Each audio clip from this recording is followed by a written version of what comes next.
Good morning, and welcome to Making Sense of It. This program is our gift to you from the Glasser Institute for Choice Theory, explaining some of the concepts and how they're used in our individual lives so that it could become more real and more palatable for you. So thanks for joining us. Our speaker today is me, and I'm going to be talking about melding choice theory and quantum physics.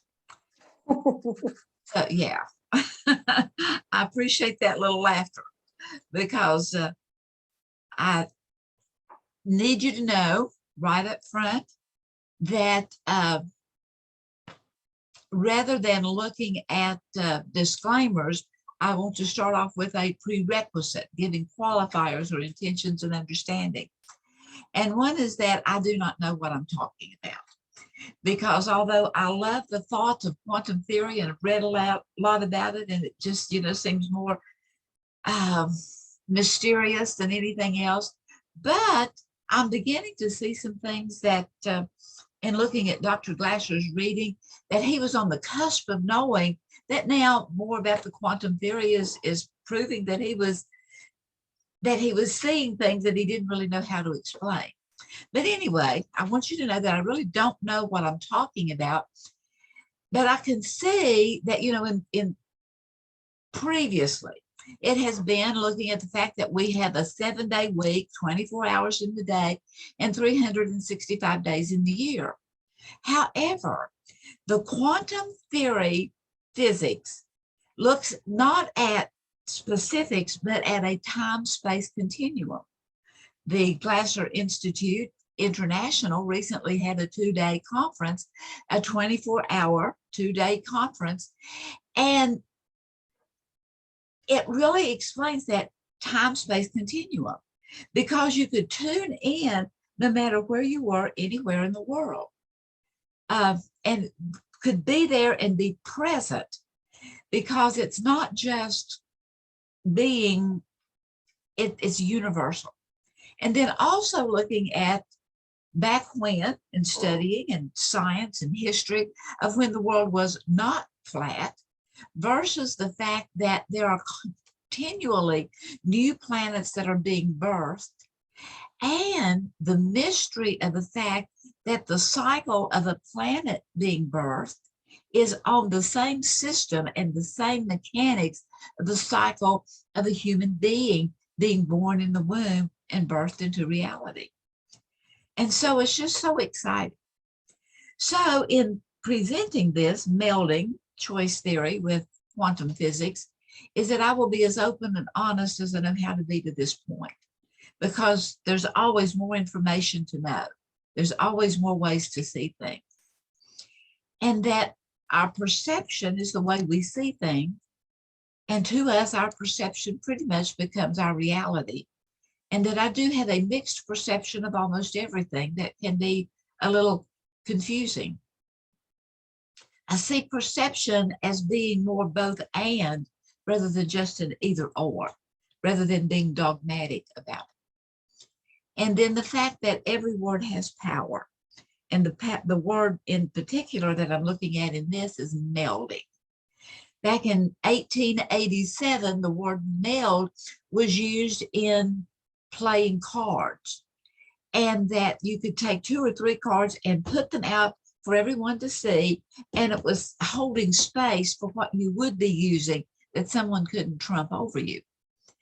But then in 1919, the word began to change to being merging into, and then in 1954, it changed again to being a blend of, as in we put all of the different flavors into the soup to enhance the soup and blend it together.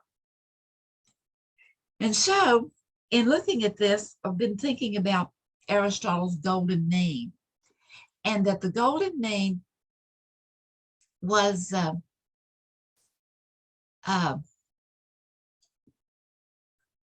me go back to that one. It was the golden mean was right in middle ground. And then each side was extreme, extreme.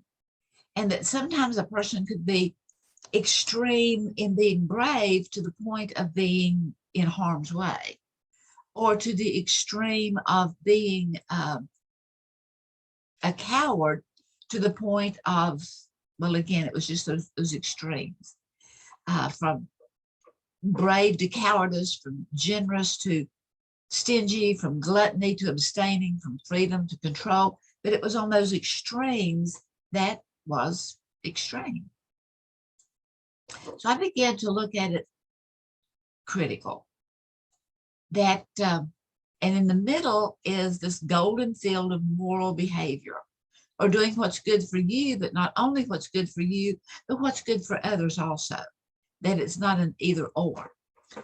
But on one side of the fact, the critical is kind of a negative. It's being unfavorable. It's being derogatory, nitpicky, fault-finding, and belittling. And to belittle is to belittle. Belittling is to belittle. Or the other extreme is to be the critical that is more of a positive, but it's still extreme, so it's still critical. It's being dangerous, it's serious, it's grave, it's threatening, and it can be life-affirming, realizing that. So I began to look at this and look at some of the things that fits pretty much within that golden mean, or the golden median, or the thing that is good for all of us. And one is that we as citizens are defined by our participation. It is being involved in the community, in the family, that we're defined by our participation. And in looking at the critical, when do you want to know that a boat won't float? Sometimes it is imperative to be critical, because would you rather know about a life-threatening element while the mechanics are still in the dry dock, or whenever it's out on the ocean? So that citizens are defined by participation. That unity stands or falls based on critical thinking. But we want it to be critical as to see what the golden mean is, what the middle ground is, as opposed to what is destructive for someone else. It's the treating others as you prefer to be treated. It's doing what's good for you, but it's not doing what is harmful for someone else. It is realizing that every cause has an equal or an opposite effect. And things do cause, they are because this happened. And there is a cause. And so there's either an equal, as in getting on board and being a part of that cause, or an opposite effect. It is either fighting against, or maybe, you know what, I don't want, that's not who I am. That's not what I want to be like. And the fact that opposites make sense only in relationship, meaning that the only way we can learn is through our senses. That gets in, the only way any information can get into our brain is through our senses. And if we do not understand up, it's difficult to understand down. If we do not understand the concept of in, it's difficult to understand the concept of out. So opposites make sense only when we are relating it to something that is different from. But here's truth has no opposite. It either is or it isn't. It is what it is, or it's not what it is. It just is. But there are no true one-sided coins. You know, for football games and for all kinds of, you will flip a coin, you know, you call it heads or tails. But there's no true, and somebody may want to be a jokester and have a coin that has the same emblem on each side. But in this golden mean of what's good for you as well as what's good for others, or that's not harmful to others, is the fact that there are no true one-sided schemes. That we need each other. We need each other. I had a young man at the federal prison system that insisted he did not need anyone. And I told him one day, I said, well, you know what? I really believe you do need people, if for nothing else than to be your audience. You need someone to laugh at your antics. You need someone to argue against your dogma. You need others simply to have the pushback to you. And look at the fact that we cannot exist independently. I mean, when we come into this world, someone has to do everything for us. They have to carry us around and feed us. And then as we continue to grow and nurture and so forth, but we still need others, and we cannot live independently. We may think that we can, and there may be some more true loners than would be community, but we cannot exist independently, because everything, the clothes we wear, the food we eat, is in conjunction with it. We're all connected, and we need others. That there's nothing new under the sun. Even all of the first, it had some kind of a reflection back to nature that was here just by. And then as we can learn to subordinate pleasure to true joy, rather than, I love Dr. Glasser's pleasure pain syndrome, that we never give up on pleasure. We're trying to overcome pain. And so we choose things that seem to be pleasurable, but they turn out not to be. But as we can subordinate the tiddly for what is really meaningful and what is joy. And just some more thoughts, that the critical that's negative or the critical that is positive. And looking at the fact that we, all 8+ billion of us on planet Earth, are more alike than we are different. That we each one, that all hearts beat the same, that we all have red blood, that there are things that we are more alike than we are different. That perception to us becomes our reality until we do that critical thinking. That change is the foundation of our existence. I mean, from the infant at birth to growing and then diminishing in growth as we age, change is always happening, and it's the foundation of our existence. That we live in the now that always is. We're always in that time-space continuum. That we live by choice, or make the choice to live by choice rather than by conditioning, rather than copying the script that of our culture or of the media post or of the Facebook post, to live by choice rather than the conditioning of what others have said or dictated. It is heeding the call to create, and we're very creative. We are to produce and to create.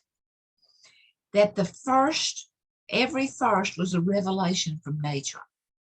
That it was something that we saw that sparked an adding to or detraction from. And looking at the fact that the whole is greater than any of its parts. That there may be some things that has a distraction, but the whole of it is greater than its multitude of parts. And that we are all connected. We can understand that connection more, that we look at computers, that we look at our cell phones, how that you can be in contact with people anywhere because we are connected through Wi-Fi, through things we can't see. And to accept everything but attach to nothing, to accept it as being viable. So here, I put this little thing in to see that all the way in the extremes as well as in the moral behavior, that there's a lot of fine lines in life. And that sometimes we can allow a random thought to become licensed to abandon the good of the whole. to abandon the golden mean. Who was it?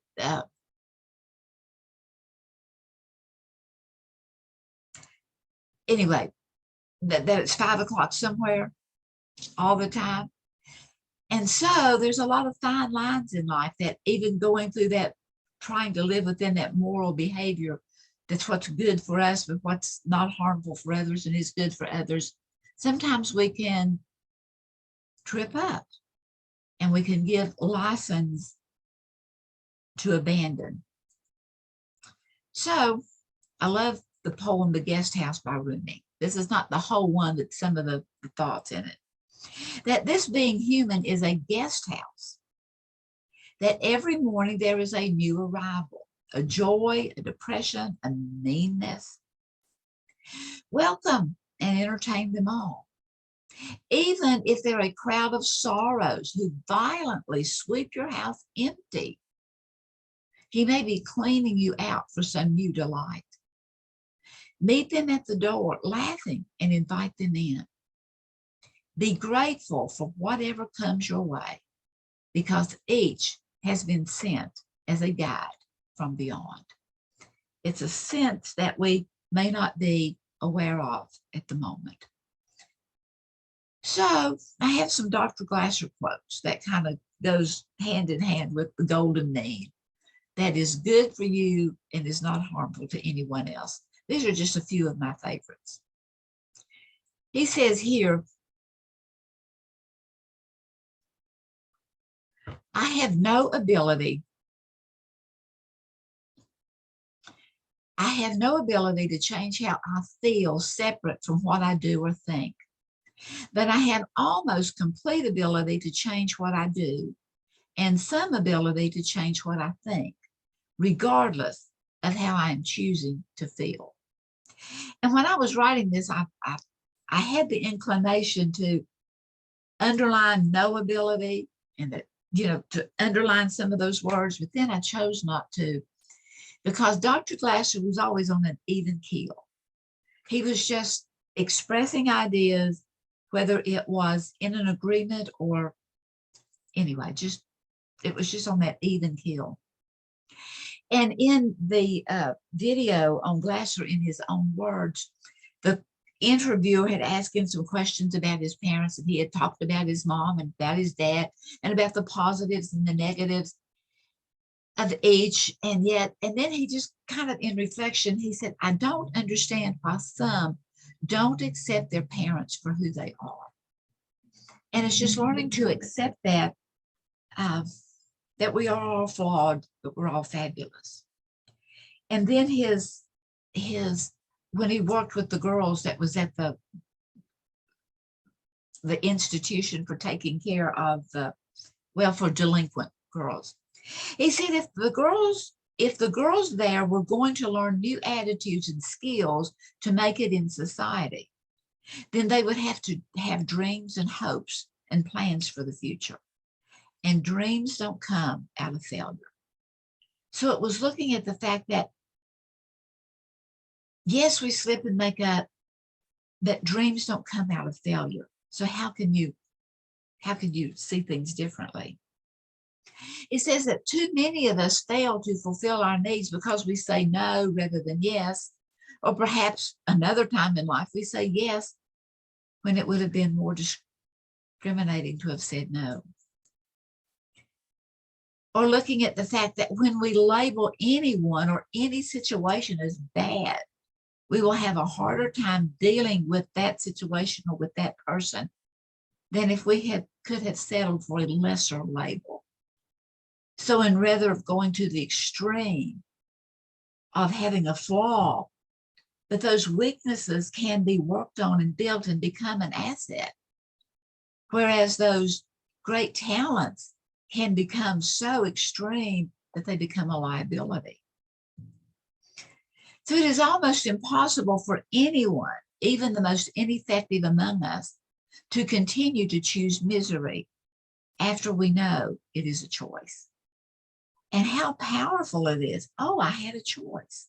I may not have used it then, but I can use a choice from here on forward. And another is that no human being will work hard at anything unless they believe they're working for competence. That we have the need for more knowledge is just as viable as our need for food to live and to exist. And then I love the fact that fun is nature's reward for learning. And as we begin to look at things and consider them and stay in that golden mean of what's good for all without harming others, it's good for learning. It's fun. So the fact that every word has power. So words that add to or detract, such as is or is not. Is so, is not so. Looking at, and that can add to, but at the same time, it can be very distracting from. But as we begin to use words that contribute to critical thinking, that you encourage the person, and that's not the end of it. Add more to it. Get some critical thought there. What if, putting in a little if, could you have made another choice? Or then, well, then what? What did happen? What can happen? What may happen?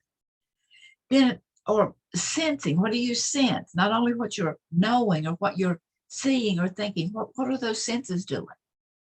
Or therefore, okay, so you're here, but what are you here for? So therefore, what's going to be another extension to it?